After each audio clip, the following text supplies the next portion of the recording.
Hello everyone. देखिए, आज से हम लोग जो है बिहार स्पेशल जो बीपीएससी होने वाला है उसके लिए आज से हम लोग ये सीरीज स्टार्ट करेंगे। डेली आपको ये सीरीज मिलेगी। इसमें क्या है कि ये जो बीपीएससी तैयारी कर रहा हो इस किताब के बारे में जानता होगा। काफ़ी फेमस और अभी भी काफ़ी महत्वपूर्ण किताब है। अभी लास्ट ईयर जो आया था बीपीएससी, उसमें स्पेशल से इससे डायरेक्ट आपको बहुत सारे क्वेश्चन देखने को मिले थे। अभी हम लोग वो क्वेश्चन भी डिस्कस करेंगे कि डायरेक्ट कहाँ से क्वेश्चन आ रहा है, कैसे बन रहा है। ठीक है, देखिए, पढ़ने के साथ साथ हम लोग अप्रोच भी देखेंगे कि भाई अभी जो बीपीएससी कभी एकदम फैक्ट की तरफ चली जाती है, कभी कॉन्सेप्ट। अभी लास्ट ईयर जो पेपर आया था 17 वाला, वो आप देखेंगे कि काफ़ी फैक्चुअल था। तो कैसे हमें क्या अप्रोच होनी चाहिए, क्या हम लोग टारगेट लेके चलेंगे, तो वो देखते हुए और बीच बीच में हम लोग डिस्कस करेंगे। क्वेश्चन अगर कोई है इसमें दिया तो उसको हम लोग कैसे प्रिपेयर कर सकते हैं, या उससे बनने वाले क्वेश्चन का नेचर क्या होगा, वो लोग देखते हुए चलेंगे। ठीक है, चलिए स्टार्ट करते हैं। थोड़ी थोड़ी करके लोग डेली ये सीरीज़ कंटिन्यू करेंगे। ठीक है,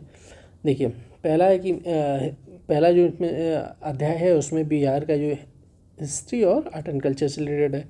तो पहला क्वेश्चन है कि प्राचीन बिहार के अध्ययन स्रोत से संबंधित सत्य कथन की पहचान करना है। ठीक है, क्या करना है कि जो प्राचीन बिहार के अध्ययन स्रोत से संबंधित कि क्या क्या इसमें जो स्टेटमेंट दिए गए कौन से सही हैं, ये देखना।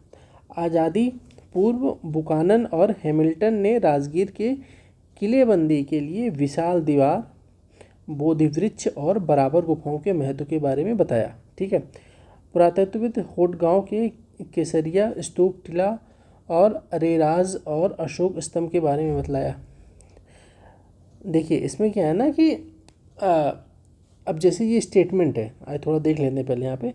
अब देखिए क्या है कि हो सकता है आपको ये केसरिया स्तूप के बारे में यही स्टेटमेंट, जैसे ये एक स्टेटमेंट है, अभी हम लोग देखेंगे ये स्टेटमेंट सही है गलत है। ठीक है, क्योंकि ये स्टेटमेंट ही आपके एक क्वेश्चन सीधे बना सकता है कि केसरिया स्तूप कहाँ पे लोकेटेड है, मतलब कहाँ पे स्थित है, किस से रिलेटेड है, किसने बनवाया था। तो इसमें जो जो आ रहे हैं, ठीक है। अब जैसे ये जो आए थे कि बुकानन और हैमिल्टन ने कहाँ पे ये किलेबंदी के बारे में बताया है, तो राजगीर के किलेबंदी के विशाल दीवार, इन्होंने इस क्षेत्र के बारे में। और आपने देखा होगा जो बीपीएससी स्पेशल से रिलेटेड जो क्वेश्चन आते हैं उसमें जो विदेशी यात्री आए हैं, ठीक है, उनकी यात्रा वृत्तांत से रिलेटेड बहुत सारे क्वेश्चन पूछे गए हैं, बीपीएससी स्पेशल में पूछे जाते हैं। तो उससे हम लोग देखेंगे अभी उसको भी। चलिए अगला देखते हैं कि स्टेफेंस भाखड़ा स्तंभ और बसाड़ के अवशेषों के बारे में बतलाया है। कर्नल मैकेंजी ने 1814 में केसरिया स्तूप के प्रारंभिक या कुछ उत्खनन करवाए थे। ठीक है, अब देखिए यहाँ पे कौन सा स्टेटमेंट सही है, तो इसमें दे रहे हैं कि सी वाला, मतलब कि 1 2 3 4 चारों सही है। अब एक चीज़ आपको यहाँ पे दो चीज़ देखिए, यहाँ पे ध्यान देने की, केसरिया स्तूप के बारे में जब स्टेटमेंट बना है तो अभी देखेंगे आगे केसरिया स्तूप के बारे में पूछा भी गया है। अब कम से कम दो स्टेटमेंट अगर यहाँ पे केसरिया स्तूप से, तो अब देखिए कर्नल मैकेंजी ने 1814 में केसरिया स्तूप का प्रारंभिक या उत्खनन करवाया था। तो मैकेंजी किससे रिलेटेड है, केसरिया स्तूप से। और प्लस ये कहाँ पे, तो होट गाँव से रिलेटेड। तो यहाँ से थोड़ा सा अगर ध्यान देके पढ़ेंगे ना, तो ये अगर स्टेटमेंट अगर आपको याद रह जाएगा तो क्वेश्चन यहाँ से अगर डायरेक्ट बनने की चांसेस हैं, बनता है, तो आप सीधे सीधे उसको मार्क कर ले जाएंगे। तो इस हिसाब से हमको पढ़ना होगा। और आगे भी आप लोग जो भी क्वेश्चन में हमारा अप्रोच रहना चाहिए इसी के अकॉर्डिंग रहना चाहिए। ठीक है, क्योंकि अभी जो थोड़ा सा नेचर कभी चेंज हो रहा है, थोड़ा सा डाइसी हो रहा है, तो थोड़ा सा हमें फोकस रख के पढ़ना पड़ेगा। क्योंकि पढ़ेंगे तो सब लोग, बस हमें क्या अप्रोच थोड़ा सा क्या गेन कर सकते हैं, डिफरेंट कर सकते हैं, उस पर फोकस रहना पड़ेगा। चलिए नेक्स्ट है कि कनिंघम से संबंधित कौन से कथन गलत हैं। ठीक है, क्वेश्चन आप लोग जिससे जहाँ पे सही गलत अगर पूछा जाता है ना, तो क्या किया करिए कि ये स्टेटमेंट देखते अच्छा सही है गलत उसको मार्क कर लिया, जिससे आपको पता रहा करे कि भाई जो सिली मिस्टेक हो सकती है कि सही को गलत पढ़ें, गलत को सही पढ़ लिया, तो वो गलती से बच सकते हैं आप। कहला कि कनिंघम ने गिरियक पहाड़ियों के उत्खनन कर इंद्रशिला गुफा का पता लगाया, जिसका वर्णन फाहियान और हिंसांग ने किया था। ठीक है, तो इंद्रशिला की गुफा ये कह रहे हैं कि 1861 में कनिंघम के साथ प्राचीन स्थलों का सुव्यवस्थित संप्रेषण और उत्खनन शुरू हुआ। कनिंघम ने बिहार शरीफ में घोषरावा गांव की पहचान उस नगर के रूप में की जिसकी स्थापना कन्नौज के राजा यशोवर्मन ने किया था। ठीक है, डी कह रहे हैं कि 1863 ईस्वी में कनिंघम ने सबसे पहले मद्रास के समीप पाषाणकालीन उपकरण का पता लगाया था। अब देखिए ये कह रहे हैं कि नेक्स्ट है कि बोध गया में कनिंघम ने बोध गया मंदिर के खोज के साथ साथ पवित्र प्रस्तर और ग्रेनाइट प्रस्तरों से संबंधित रेलिंग का भी पता लगाया था। तो कौन सा स्टेटमेंट गलत है? तो डी वाला गलत है। क्यों गलत है? कह रहे कि 1800 इन्होंने क्या था कि जो ये कनिंघम ने सबसे पहले नहीं, इसमें क्या 1800 में आर ब्रुशफुट ने सबसे पहले मद्रास के निकट पाषाणकालीन उपकरण का पता लगाया था। ठीक है, अब दो चीज़ पता चली कि देखिए कनिंघम से संबंधित ये स्टेटमेंट तो गलत है आपका, क्योंकि गलत पूछा तो हमारा आंसर ए डी होगा। लेकिन कनिंघम से रिलेटेड जो और देखिए ये भी कनिंघम, ये भी कनिंघम से रिलेटेड, और ये जो 3-4 स्टेटमेंट तो आप कनिंघम के बारे में आपको इसका तो आंसर मिली, लेकिन कनिंघम के बारे में ही पता चल गया आपको। तो थोड़ा सा ऐसे फोकस रहना, हमें उसमें ध्यान रखना। आज़ादी के बाद बिहार शरीफ में पुरातात्विक गतिविधियों से संबंधित सही तथ्य को चुनना है। देखिए अब क्या कह रहा है अगला, देखिए कह रहा है तीसरा वाला, आज़ादी के बाद बिहार में पुरातात्विक गतिविधियों से संबंधित सही तथ्यों को चुनना। कब से? आज़ादी के बाद में बिहार में पुरातात्विक गतिविधियों से संबंधित 1949 में पटना विश्वविद्यालय में प्राचीन भारत और पुरातात्विक विभाग खोला गया था। नेक्स्ट स्टेटमेंट कह रहे हैं कि डॉक्टर एस अल्तेकर ने 1950 में वैशाली में, 1951 में कुम्भरार का उत्खनन किया था, 1962 में राज्य में पुरातत्व निर्देशालय की स्थापना की गई थी, 1970 में पटना विश्वविद्यालय के प्रसिद्ध बौद्ध नगर चंपा मतलब जो भागलपुर में का उत्खनन किया गया था। यहाँ 500 ईसा पूर्व की गजदंत निर्मित एक नारी की मूर्ति प्राप्त हुई या मिली है। बोध गया में निरंजना नदी के पार जापानी दल ने उत्खनन किया और 3री शताब्दी ईसा पूर्व में बकरौर गांव में स्थित बौद्ध मठ का पता लगाया। पालकालीन अभिलेख सुजाता गृह का भी पता लगाया गया था। ठीक है, इस देखिए ये क्वेश्चन में खूब सारी आपको इन्फॉर्मेशन है, अगर आपको ध्यान रखना हो तो भाई निरंजना नदी के तट के किनारे किससे ज्ञान प्राप्ति हुई, ठीक है, प्लस ये चंपानगर कहाँ पे लोकेटेड, चंपानगर कहाँ पे स्थित था, इससे रिलेटेड थोड़ा सी इन्फॉर्मेशन मिल रही है। कहाँ पे वैसे वैशाली में किसने उत्खनन कराया था उससे रिलेटेड है। तो थोड़ा सा मैं रुक के पढ़ना है, जहाँ पे लंबे स्टेटमेंट आ रहे हैं वहाँ पे रुक के पढ़ना है। तो कौन सा इसमें कथन सही है? तो मतलब 1 2 3 4 5 सभी सही है। ठीक है, ए आंसर सही होगा। नेक्स्ट है बिहार में मुद्रा अध्ययन स्रोत से संबंधित, बिहार में मुद्रा अध्ययन स्रोत से संबंधित कौन से कथन क्या है गलत है? तो इसमें कह रहे हैं कि ए बिहार से मिलने वाला सर्वाधिक प्राचीन सिक्के आहत सिक्के थे। अब जिसने वो एंशिएंट हिस्ट्री आपने पढ़ी होगी तो आपको पता होगा आहत सिक्के किसको कहते थे। शशांक ने स्वर्ण सिक्के नालंदा और गया से मिले हैं। शशांक के स्वर्ण सिक्के नालंदा और गया से मिले हैं। राजगीर में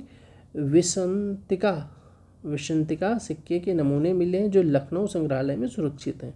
नालंदा में प्रतिहार राजा भोज के सिक्के मिले हैं। बिहार में 98 रत्ती के सिक्के मिले। तो इसमें कौन सा कथन गलत है? इसका ई है गलत, क्योंकि ये 98 नहीं, ये 58 होगा। ठीक है, तो यहाँ पे ध्यान रखें। और दूसरी चीज़ देखिए कि यहाँ पे अब एक स्टेटमेंट ये है कि अच्छा राजगीर में ये सिक्के मिले, स्टेटमेंट ऐसा दिया कि अगर आप फोकस रहेंगे ना, देखिए यहाँ पे बहुत सारे लोग इसका आंसर जो पेपर में आया था ये क्वेश्चन एक बार, तो इसमें बहुत सारे लोगों ने क्या हमारा सी, क्योंकि कह रहे हैं राजगीर के सिक्के लखनऊ के संग्रहालय में क्यों सुरक्षित रखे रहेंगे। तो इसके थोड़ा सा इस स्टेटमेंट को पढ़ के लोगों ने यही गलत पूछा, तो यही लोगों ने इसको सही कर दिया था। बट इसके ये रहेगा डी ई वाला, क्योंकि 98 नहीं 58 है। ठीक है, चलिए नेक्स्ट देखते हैं कि महादेवी प्रभुदाया के 2 अभिलेख कहाँ से प्राप्त हुए। तो कहाँ से प्राप्त हुए? तो बशार मतलब वैशाली के। मोहर के अनुसार प्रभुदाया शक सरदार महाक्षत्रप रुद्र सिंह की पुत्री थी। चलिए अगला क्वेश्चन देखते हैं। केशव नामक एक व्यक्ति ने बोध गया में एक शिव मंदिर का निर्माण करवाया। इसकी जानकारी कहाँ से प्राप्त होती है? तो धर्मपाल के बोध गया प्रशस्त्र अभिलेख से प्राप्त होती है। तो यहाँ पे एक होगी कि बोध गया का प्रशस्त, अगर क्वेश्चन ये भी आ सकता है कि बोध गया प्रशस्त अभिलेख किससे संबंधित? तो धर्मपाल से रिलेटेड है। श्रीलंका के बिच्छुओं का वर्णन किस अभिलेख से मिलता है? बोध गया से प्राप्त अभिलेख से, नालंदा से प्राप्त अभिलेख से, मुंगेर से प्राप्त अभिलेख से, या इनमें से कोई नहीं? तो बोध गया से जो अभिलेख मिले उसमें श्रीलंका के बिच्छुओं के महामना द्वितीय का वर्णन है। किसका वर्णन है? महामना द्वितीय का वर्णन है। तो इसका आंसर ए होगा। ए मतलब बोध गया से प्राप्त अभिलेख से। ठीक है, अब देखिए राजनीति रत्नाकर पुस्तक के लेखक कौन है?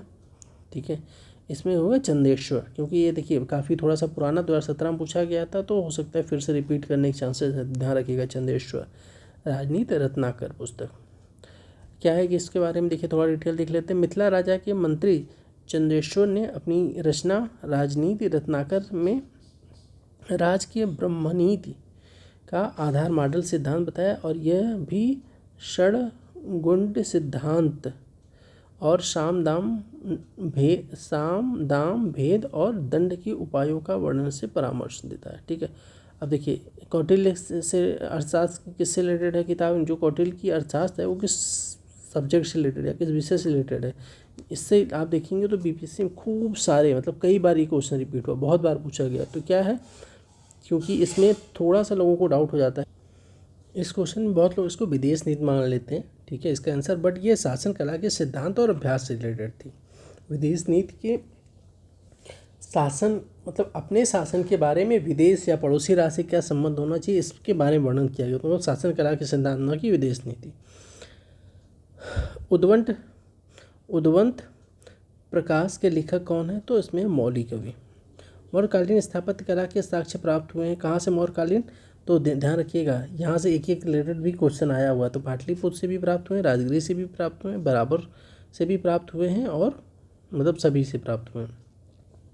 बिहार पर गढ़वालों के आधिपत्य का प्रमाण मिलता है मनेसर ताम्र से मिलता है। अगला है कि बिहार आने वाले महत्वपूर्ण चीनी यात्री का नाम। देखिए यहाँ पे इसमें हम लोगों ने ऊपर डिस्कस किया था ना कि जो यात्री आए थे उससे रिलेटेड खूब सारे क्वेश्चन आए। तो अब आपको देखने को मिलेगा कि बिहार आने वाले महत्वपूर्ण चीनी यात्री कौन थे? तो जो फाहियान, इत्सिंग, एंशांग, जो सभी आए थे, मतलब ये सभी लोग बिहार में आए थे। अब साथ में आपको एक क्वेश्चन और आता है, हालांकि इसमें दिया हुआ, आगे हम लोग डिस्कस भी करेंगे कि मैच दी फॉलोइंग, मतलब कि जब फाहियान आया तो किस ईयर में आया था, और एक तरफ इत्सिंग हो गया या एंशांग लिख देंगे, वो किस ईयर में आया था, ये भी मैच दी फॉलोइंग में आ जाएगा, आता है क्वेश्चन। साथ में आपको ये भी क्वेश्चन देखने को मिलता है कि एंशांग आया था किस शासन काल के या किस राजा के टाइम पीरियड में वो आया था, तो वो भी एक क्वेश्चन बन जाता है, आपको देखने को मिलेगा। हालांकि इसको डिस्कस करेंगे। चलिए अगला देखते हैं कि प्राचीन बिहार के इतिहास की जानकारी का मुख्य स्रोत क्या है। तो देखिए इस ऐसे क्वेश्चन का जो है ऑल ऑफ द एबव भी होता है, यहाँ तक कि प्राचीन बिहार ही नहीं, किसी भी चीज़ के प्राचीन अध्ययन से रिलेटेड अध्ययन के लिए सब ये हमेशा, जैसे भारत के अध्ययन के लिए या फिर कहीं के भी यूपी, उत्तराखंड, बिहार, जितने भी कई किसी के भी अध्ययन के लिए किससे, वहाँ जो कुछ पुस्तकें मिलेंगी, जो अभिलेख मिलेंगे, जो कुछ यात्रियों ने लिखा होगा, सिक्के, इन्हीं से लगाया, तो ऑल ऑफ एबव इसका आंसर रहता है। ठीक है, चलिए अगला देखते हैं कि प्राचीन पाटलिपुत्र के संबंध में जानकारी के प्रमुख स्रोत क्या है। तो इसमें भी वही है, जैसे वहाँ पे प्राचीन बिहार, वहीं पाटलिपुत्र, तो किसी में यही ऑल ऑफ एबव होगा, मतलब उपरोक्त से भी। बिहार में मौर्यकालीन अभिलेख प्राप्त हुए, कहाँ से बिहार में मौर्यकालीन अभिलेख प्राप्त हुए? तो इसमें कहना है कि पहला पाटलिपुत्र में लौरिया नंदन से, रामपुरवा से, लौरिया अरेराज से, और सासाराम से। तो इसका आंसर क्या होगा? इसका आंसर रह जाएगा आपका सी, मतलब पाटलिपुत्र से ये नहीं होगा, और उसके बाद 2, 3, 4 और 5 और सभी आंसर होंगे। ठीक है, चलिए अशोक के लघु शिलालेख एक प्राप्त हुए, कहाँ से? तो सासाराम से, इसका आंसर ये होगा। बिहार से प्राप्त मौर्यकालीन अभिलेख की भाषा क्या थी? ठीक है, और ये प्रकृति भाषा में थी। अब देखिए ये क्वेश्चन आप देखेंगे सेम, अभी आपको आगे भी डिस्कस करेंगे कि एक क्वेश्चन इसी से मिलता जुलता सेम क्वेश्चन 70 बीपीएससी में पूछा गया है। ठीक है, मतलब जो अभी रिसेंट में बीपीएससी प्री हुआ बिहार पीसीएस, अब क्या उसको आप लोग कमेंट बॉक्स में बताइएगा। और जबकि देखिए यहाँ से ढेर सारे क्वेश्चन रिपीट हुए हैं, तो जो जो आपको लगता है रिपीट हो रहा है क्वेश्चन, वो कमेंट बॉक्स में बताइएगा, सबको पता चलता रहे, क्योंकि मिल के पढ़ाई करेंगे तो थोड़ा ज़्यादा ईजी रहेगा, क्योंकि हम लोग एक रिवीजन के तौर पे इसको पढ़ रहे हैं। देखिए ये भी क्वेश्चन रिपीटेड है, बहुत बार पूछा गया कि बिहार से में मौर्यकालीन अभिलेख की लिपि क्या है। ध्यान रखिएगा भाषा और लिपि में अंतर होता है, तो भाषा क्या थी? वो प्राकृत थी। लिपि क्या रहेगी? लिपि रहेगी ब्राह्मी, तो ध्यान रखिएगा। बिहार बिहार में धातु प्रस्तर युगीन अवशेष मिले हैं। तो प्रस्तर युग कहाँ से, तो चिरान से भी मिले हैं, मनेसर से भी मिले हैं, चीजर मतलब वैशाली और सोनपुर से, मतलब सभी से। डी वाला आंसर होगा उपरोक्त सभी से। बिहार के नवादा जिले के अपशगढ़ से प्राप्त अभिलेख में किस राजवंश के बारे में जानकारी मिलती है? कहाँ से? बिहार के जो नवादा जिला के अपशगढ़ से। इसको किसके बारे में जानकारी मिलती है? ठीक है, आप इसका आंसर बताइए। जानकारी मिलती है परवर्ती गुप्त वंश के बारे में। बिहार से प्राप्त बिहार प्रांत के आरा से प्राप्त देखिए, बिहार के आरा से प्राप्त देवबरनाक के लेख का शाहपुर, पटना, मंदार मतलब बांका से प्राप्त अभिलेखों की जानकारी मिलती है। तो कहाँ से मिलती है?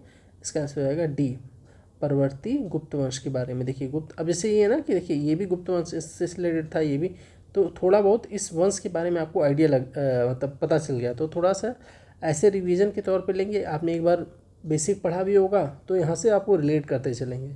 तो ये दे रहे हैं कि देवबरनाक के अभिलेख से परवर्ती गुप्त शासक देवगुप्त, विष्णुगुप्त और जीवित गुप्त द्वितीय का नाम मिलते हैं। तो थोड़ा सा इसके बारे में, इस बारे में आपको थोड़ा और डिटेल पता चल गया। तो पाल शासकों के बारे में जानकारी मिलती है। पाल शासकों के बारे में जानकारी कहाँ से मिलती है? देवपाल के मुंगेर अभिलेख से, नारायण पाल और का भागलपुर ताम्र अभिलेख से, महिपाल प्रथम के नालंदा और मुजफ्फरपुर अभिलेख से, उपरोक्त सभी से। उपरोक्त सभी से जो है पाल शासक के बारे में हमें जानकारी प्राप्त होती है। ठीक है, चलिए अगला देखते हैं। बिहार के लिए सर्वाधिक प्राचीन साहित्यिक स्रोत क्या है? तो ध्यान रखिएगा, बिहार के लिए सर्वाधिक प्राचीन साहित्यिक स्रोत क्या है? अथर्ववेद। बिहार में स्थित महाजनपदों के बारे में जानकारी मिलती है। तो कहाँ से? अंगुत्तर निकाय से। ये क्वेश्चन मोस्ट इंपॉर्टेंट है, कई बार रिपीट हुआ है। नालंदा के सरायटीला में उत्खनन से प्राप्त हुआ है। तो नालंदा के सरायटीला के उत्खनन के क्या प्राप्त हुआ है? तो पाल काल का बौद्ध विहार प्राप्त हुआ है। चलिए, बौद्ध साहित्य विनय पिटक और दीर्घ निकाय की जानकारी मिलती है। अब देखिए, अब ये बताइए कौन सी संगीतनी जो बौद्ध बैठक हुई थी उसमें, मतलब फर्स्ट, सेकंड, थर्ड या फोर्थ, किसमें जो है विनय पिटक और सुपिटक की रचना की गई थी? आप बताइए इसमें कमेंट बॉक्स में।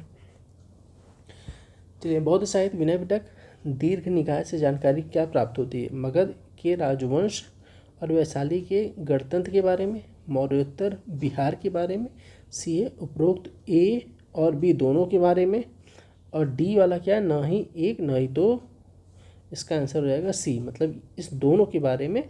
जो बौद्ध साहित्य विनय पिटक और दीर्घ निकाय के से इस दोनों के बारे में जानकारी हमें प्राप्त होती है। ठीक है, चलिए अगला देखते हैं कि बिहार में बड़े पैमाने पर उत्खनन कार्य करवाने वाला तथा कई प्राचीन स्थलों और अवशेषों की खोज करने का पुरातत्ववेत्ता थे। तो कनिंघम के बारे में न केवल बिहार, आप ऑल ओवर इंडिया देखेंगे इनका एक उत्खनन के क्षेत्र में बहुत महत्वपूर्ण योगदान है। तो अगर आपको कभी कभी नहीं ऑप्शन लेट होता तो कनिंघम आपको मार देना चाहिए।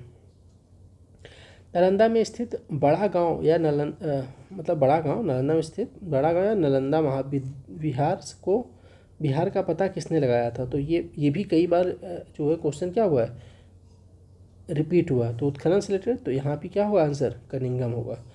तो वहाँ से दो अभिलेख भी मिले हैं। कहाँ से? यहाँ से बारे में बात हो रही है। तो वहाँ से दो अभिलेख भी मिले हैं जिस पर नालंदा का नाम क्या है? उत्कीर्ण, मतलब नालंदा लिखा हुआ। बिहार शरीफ में कुमार गुप्त प्रथम और स्कंद गुप्त का प्रसिद्ध स्तंभ भी प्राप्त हुआ। कनिंघम ने बोध गया के मंदिर का खोज की थी। पुरातत्ववेत्ता कनिंघम ने बिहार, देखिए कनिंघम के बारे में आपको थोड़ा, जो इतने क्वेश्चन आए ना कनिंघम के बारे में, अब आपको अच्छा खासा मतलब थोड़ा बहुत इनके बारे में नॉलेज पता चल गया। तो ये जो फैक्चुअल यहाँ पे नॉलेज दी गई, यहीं से क्वेश्चन बनते हैं, तो आपको थोड़ा सा लेट करने में ईजी होगा। पुरातत्ववेत्ता कनिंघम ने बिहार की खोज की थी। तो बिहार की खोज की थी उपरोक्त सभी में, मतलब कह रहे हैं कि कनिंघम ने बिहार में क्या क्या खोजा था? तो केसरिया स्तूप जो चंपारण में, उसकी लौरिया आर्य राज का अशोक स्तंभ, ये भी उन्होंने कहा था। बशारगढ़ के अवशेषों के आधार पर वैशाली के प्राचीन स्थल भी। तो उपरोक्त तो सभी हो जाएगा। ठीक है, चलिए विदेह के राजा जनक ने निष्क या स्वर्ण या सतनाम उपहार में दिए। कहाँ, ये कहाँ वर्णित है? मतलब जो विदेह, ये कह रहा है कि ये जो स्टेटमेंट विदेह के राजा जनक ने निष्क या स्वर्ण या सतनाम उपहार में दिए, ये कहाँ पे वर्णित है? तो ये है बृहदारण्यक उपनिषद में वर्णित है ये स्टेटमेंट। ठीक है, चलिए अगला देखते हैं। बिहार से प्राप्त मौर्य अभिलेख की लिपि क्या है? सेम क्वेश्चन रिपीट हो रहा है कि उपरोक्त कोई नहीं। अभी हम लोगों ने ऊपर अभी 2-4 क्वेश्चन ऊपर डिस्कस किया था, क्या है? तो आप कमेंट बॉक्स में अभी ऊपर वीडियो बिना देखे हुए आप कमेंट बॉक्स में लिखने की कोशिश करिए, देखिए आपको याद है कि नहीं। किसके अनुसार प्राचीन बिहार में तपस्वी के रूप में भटकने वाले को वत्स्यस कहा जाता था? ठीक है, जो वत्सर जो वतरेश कहा जाता था बिहार में, जो तपस्वी के रूप में भटकता था, वो उसका किसका वर्णन है? तो अथर्ववेद एवं पंचविश ब्राह्मण में इसका वर्णन है। किसके अनुसार आर्य सभ्यता गंगा के दोनों ओर फैली हुई थी? तो ये वही है, सतपथ ब्राह्मण में चर्चा की गई कि जो आर्य सभ्यता थी वो जो गंगा है उसके दोनों साइड जो है फैली हुई थी। बौद्ध धार्मिक ग्रंथों में कौन सा ग्रंथ प्राचीन बिहार के इतिहास के संबंध में जानकारी का स्रोत है? तो कौन सा है? अभी हम लोगों ने इससे रिलेटेड एक क्वेश्चन डिस्कस किया था, तो बताइए आप लोग। दीर्घ निकाय। कौटिल्य के अर्थशास्त्र में किस पहलू पर प्रकाश डाला गया? तो वही है, राजनीतिक नीतियों के बारे में है। जो अपसगढ़ है, नवादा से प्राप्त एक मंदिर का भग्नावशेष प्राप्त हुआ है। इसके दीवारों पर कथा दृश्य अंकित हैं। किस चीज़ का? मतलब जो कह रहा है कि ये नवादा में एक दीवार, मंदिर की दीवार प्राप्त हुई है, जो मतलब खंडित रूप में अभी मतलब अवशेष बचा हो, लेकिन उस पर एक दीवार पे कौन सा दृश्य वर्णन है? तो आप देखें उसमें रामायण के दृश्य वर्णित थे। बिहार के इतिहास की जानकारी के साहित्यिक स्रोत क्या है? तो वही है, अभी हम लोगों ने देखा था जितने भी ग्रंथ मिलते हैं उसके बारे में कहीं न कहीं इस बिहार से रिलेटेड उस क्षेत्र की चर्चा है, तो सभी किसके बारे में जानकारी प्राप्त होती है। ठीक है, और देखिए ये इस वीडियो में इतना ही रहने देते हैं। नेक्स्ट वीडियो हम लोग यहाँ से डिस्कस करेंगे पूर्व ऐतिहासिक और पौराणिक एवं वैदिक कालीन बिहार। ठीक है, और हम लोग कोशिश करेंगे और थोड़ा सी वीडियो शॉर्ट करें, या जैसा भी होगा आप कमेंट बॉक्स में बताइएगा क्या इम्प्रूवमेंट कर सकते हैं, या कौन और सी टॉपिक आपको ज़रूरत होगी, तो उस पर हम लोग चर्चा करेंगे। चलिए तब तक के लिए धन्यवाद, नेक्स्ट वीडियो में मिलते हैं।